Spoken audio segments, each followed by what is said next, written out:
This program is a landmark capacity building project of the National Disaster Risk Reduction and Management Council, the Office of Civil Defense, and the World Bank.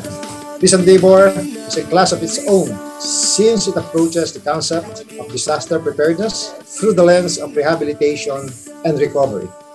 The Ready to Rebuild Disaster Rehabilitation and Recovery Training Program. What makes the Ready to Rebuild program unique is that we are not training you to be fortune tellers or sabi nila manghuhula who can predict when your area will be hit by a typhoon or an earthquake or a major disaster.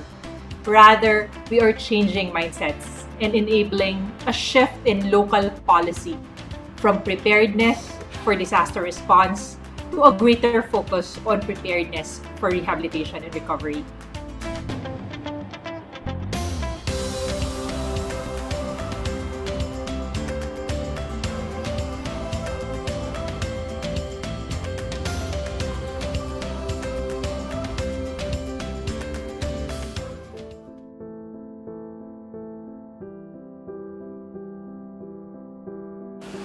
Bayugan City was devastated by Typhoon Senyang, which resulted to landslides and flooding in houses and agricultural lands and families, including the elderly, were greatly affected.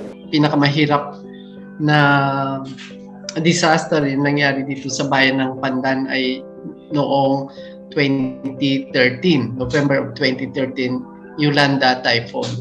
Nahihirapan kami sa paghanap ng pondo dahil sobra-sobra ang dapat naming pagagasusan, like pagkain, tubig, tulong sa mga damages ng bahay, at medicines.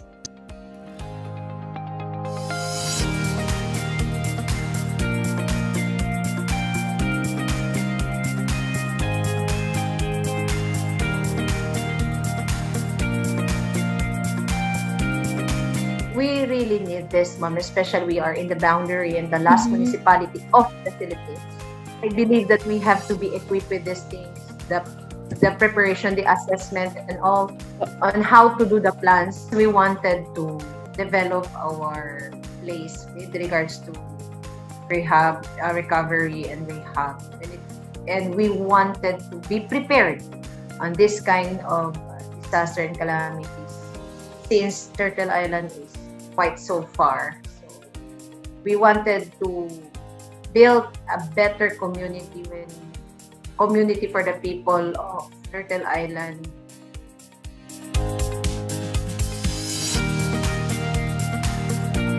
Napakalaking bagay po na makasali kami dito sa Ready to Rebuild program para ma-improve namin yung system at planning pre and post disaster. Kung hindi talaga naka-prepare yung isang bayan ay talagang makakaranas ng mahirap na recovery.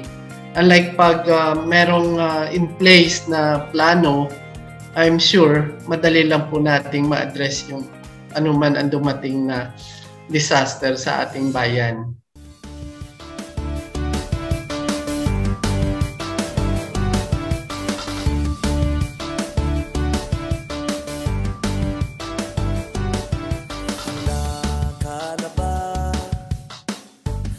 During the training, the mentors are very knowledgeable in their field of expertise, and there is an interaction session between the mentors and the participants.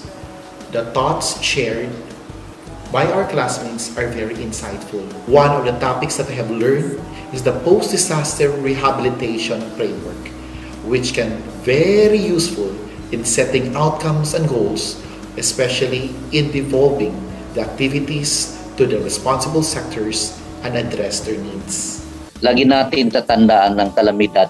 Lagi tayong handa kung minsan di natin natitiyak. Biglang-bigla ang kalamidad na darating. Lalo na sa mga nasa local executive kung saan madaming taong bayan ang umasa upang mapapunuan ng kaligtasan ng bawat mamayang Pilipino. May message sa mga OLGUs, no, na mga local chief executive na sana magsali sila sa itong programa.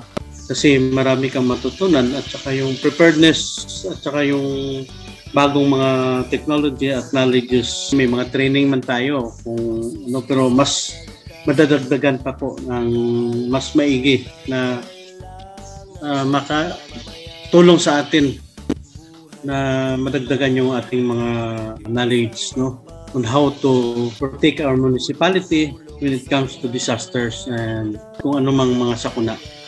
We must rigorously build resilience and become models for all public servants in your localities. Let us continue working together as a cohesive team to build a safer, climate change adaptive and resilient Philippines.